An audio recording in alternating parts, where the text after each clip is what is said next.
Magandang araw po at magandang gabi sa mga nakakapanood sa gabi at sa lahat po ng nabuhat ng video nito. Welcome po dito sa MBO Avoy Mix Videos. Ngayon po may video tayo mula po ito kay The Most. No? Ito po yung video ng napipintong pag-acquire uli ng Pilipinas o pagbili ng Pilipinas ng missile sa Japan. So kung ano po yung missile na yon ay panoorin po natin sa video ni The Most at bigyan po natin ito ng ating reaksyon. According to reports from Japanese media outlet NHK, the Japanese Ministry of Defense has reportedly begun studying the possible export of anti-ship missile systems to the Philippines. And among the systems being considered is the Type 88 surface-to-ship missile system, currently operated by the Japan Ground Self-Defense Force. This development may appear simple on the surface, but strategically, it could become one of the most important defense cooperation milestones between Japan and the Philippines in recent years. So ito pong missile na ito, no, may battery ito na 6, no? Pwede pong magsunod-sunod yung pagtira nito at hanggang sa maubos yung 6. So ito kung titingnan natin ay parang medyo outdated, ano? Pero ginamit po ito sa balikatan at talagang tinamaan po yung ating barko, no? Yung barkong yon ay talagang for targeting purposes po talaga yon, no? Tinamaan po. Ibig sabihin, wala pong mintis. Itong pinagmamalaki ng Japan na Type 88 anti-ship missile nila, no? So, sige po, ituloy po natin. For years, the Philippines has struggled to establish a credible land-based anti-ship missile network capable of deterring hostile naval movements.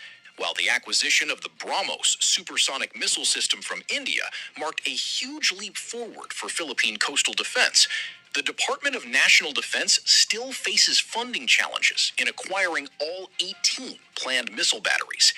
And this is exactly where Japan's Type 88 missile system may enter the picture. The Type 88 surface-to-ship missile system was developed by Japan during the Cold War to defend its coastlines against enemy naval forces. Introduced in the late 1980s, the missile was designed specifically for mobile coastal defense operations. The system uses truck-mounted launchers. So matagal na po, no? Parang 1980s. Pero kung titingnan mo, no, tawag dito, kung nung ginamit sa atin, very effective po. So sa tingin ko, kung bibentahan po tayo ng Japan ito, ay bilhin natin kasi mukhang epektibo nga ito. Capable of rapid deployment across highways, coastal roads, and concealed terrain positions. Each battery includes launch vehicles, radar systems, and command and control elements that work together to detect and engage enemy ships at significant distances. While the Type 88 is considered an older system compared to Japan's newest missile technology, it remains highly capable and combat relevant even today. And there is strong evidence supporting this. During exercise Balakan 41 2026, Japan conducted live-fire drills involving the Type 88 anti-ship missile system. The exercise demonstrated that despite its age, the missile still performs effectively in modern operational scenarios. The launch drills showcased the system's mobility, targeting capability, and ability to rapidly respond to simulated maritime threats. But the bigger story is not about the Type 88 itself. So yun po, no, yun yung katibayan na itong missile na ito ay very effective, no? At pinatunayan nila nung nakaraang balikatan lamang na sinilahukan ng Amerika at saka ng Japan, ano? At alam ko meron pang mga nagsilahok po doon, pero siguro personnel na lang nila yung pumunta doon, ano? Yung mga ibang sundalo mula sa ibang bansa kagaya ng Australia at saka ng New Zealand. So sige po, no, ituloy natin ulit. It is about what Japan plans to replace it with. The Japan Ground Self-Defense Force is currently transitioning toward the much newer and more advanced Type 12 anti-ship missile system. Compared to the Type 88, The Type 12 offers major improvements in range, precision, survivability, and network-centric warfare capabilities. It is specifically designed for modern, high-intensity conflicts in the Indo-Pacific. The Type 12 can reportedly receive updated targeting data in flight, allowing it to engage moving targets more effectively at longer ranges. Japan is also developing enhanced variants with extended strike range capabilities that may eventually exceed 1,000 kilometers. As Japan upgrades its coastal defense architecture, the older Type 88 systems are gradually becoming. So yung Type 12 na yon, mas advanced po yon, no? Pwede yun ang bilhin natin sa Japan. Ewan ko lang kung bebentahan tayo ng Japan. Kasi itong Type 88 nila, ito yung inaalok nila sa atin eh. Hindi ko lang alam kung yung dinala nila dito, yung nakikita nyo sa video ngayon, ay iiwan na nila rito. No? Kasi may ganong sistema ng pagbebenta. No? Iiwan na namin yan dyan. Tapos bebentahan namin kayo. So, ang bibili po ay maiinganyo siya. No? Kasi merong sample na nandito at yung tiwala, yung trust po kasi yung binubuo doon para bumili ka doon sa kanila. So, kung magkakaroon ng ganyan bentahan, tiyak yayaman pang lalo yung Japan. No? Kasi benta pa rin nila yan. So, tuloy natin ulit. Surplus assets. And instead of scrapping these systems, Tokyo may see far greater strategic value in transferring them to allied nations like the Philippines. From Japan's perspective, helping the Philippines strengthen its coastal defense network directly contributes to regional deterrence against aggressive maritime activities. The Philippines occupies one of the most strategically important. Sandali lang ho, no? Parang gusto nilang i-scrap na po yun. So, kaya willing silang ibenta sa Pilipinas. Parang napapaisip ka doon, ano? Para kang bumili ng second hand na, no? Siyempre. Alam naman natin, luma na yan. Parang pinatunayan nila, kahit luma yon, asintado pa rin yung missile na yan at very effective. Pero, luma pa rin. Hindi ko lang alam kung papatulan yun ng Pilipinas, no? Kasi bargain, no? Absolutely, kung bibentahan talaga tayo niyan, siguro mababang halaga na lang. At kung internal threat, palagi ko pwede pa, no?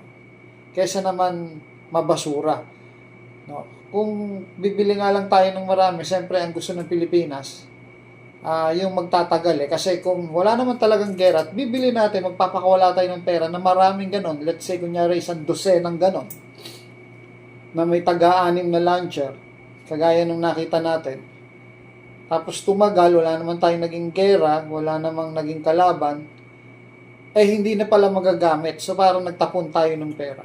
Kaya ang gusto natin, siyempre, mas newer, no? Mas advanced, yung mas tatagal pa, no? Yung mas tatagal pa, kahit walang gera, kahit hindi mo gamitin, at bigla mong ginamit, effective o hindi palpak, no? Ibig sabihin, hindi supot, kung kumbaga sa barel, ay puputok pa siya. Sige po. Geographic positions in the Indo-Pacific. Any conflict involving Taiwan, the Luzon Strait, or the South China Sea would immediately place the Philippine archipelago at the center of regional military operations. This means that strengthening Philippine anti-ship missile capabilities also indirectly strengthens Japan's own security posture. And according to defense analysts from Max Defense Philippines, Japan may even offer the Type 88 systems at highly affordable prices or potentially transfer some systems at minimal cost. Such a move would allow Japan to support a light. Ito yung sinasabi ko, no? Very cheap yung presyo compared dun sa mga bago. So, pwede, siguro, kung mura lang, no, makukuha natin, ano? At maglalagay tayo ng maraming ganyan sa kada kampo na itatayo ng Pilipinas. Dapat marami, ano? Kung, yun nga sabi ko, kung paghahandaan lang naman, mukhang uubra din naman siguro ito. like-minded strategic partner while simultaneously reducing disposal and storage costs for aging missile systems. For the Philippines, the advantages could be enormous. Acquiring entirely new missile batteries is extremely expensive. Modern coastal defense systems involve not only missiles, but also radar networks, communication systems, transport vehicles, training infrastructure, and maintenance support. The BrahMos missile system already consumes a significant portion of the coastal defense modernization budget. Procuring all planned batteries may take several years, depending on funding availability. But if Japan transfers Type 88 systems at reduced cost, the Philippines could rapidly expand its anti-ship missile coverage much sooner than expected. And strategically, Ito po yung sinasabi ko, no? Kung magde-deploy tayo, sabihin natin isang dosena doon, sa 4 na site po yan, yung nakikita natin dyan. Isang dosena, isang dosena, isang dosena, isang dosena. So marami po yun. Nakuha natin siya sa murang halaga at marami naman yung nabili natin. And strategically, the deployment locations make perfect sense. The question now is no longer whether the Philippines needs stronger coastal defenses. The real question is how quickly these new capabilities can be deployed before regional tensions escalate even further. And if Japan's Type 88 anti-ship missiles finally arrive in Philippine service, it may become one of the most strategically important military transfers in the history of Philippine-Japan defense relations. If you found this video informative, don't forget to like, share, and subscribe for more updates on Philippine defense and modernization. Thank you for watching. See you in the next video. So hanggang dito na lang po at dito na lang po natatapos yung kanyang video. Isa-silent na lang po natin kasi may free video pa ho siya sa dulo kagaya ng nakikita nyo ngayon. So, ano po kaya sa palagay nyo ang mas maganda? Bilhin po, mabili natin to sa murang halaga, marami, pero medyo luma na. O bilhin natin yung mas high-tech. Pero konti lang yung mabibili natin. Pero kasi mahal eh. Pero sigurado naman at brand new. So kung kayo papipiliin, okay ba sa inyo itong inaalok ng Japan? O yung iba na lang, o kagaya yung inaalok ng Amerika pero konti lang yung mabibili. So kung meron po kayong mas magandang idea, paki-comment lang po dyan sa comment box, no? At mabasa ng ating mga viewers at makita nila at matuto sila maging doon sa inyong kinoment. So hanggang dito na lang po at maraming salamat po. Ito po ang Avoy Mix Videos. Hanggang sa muli.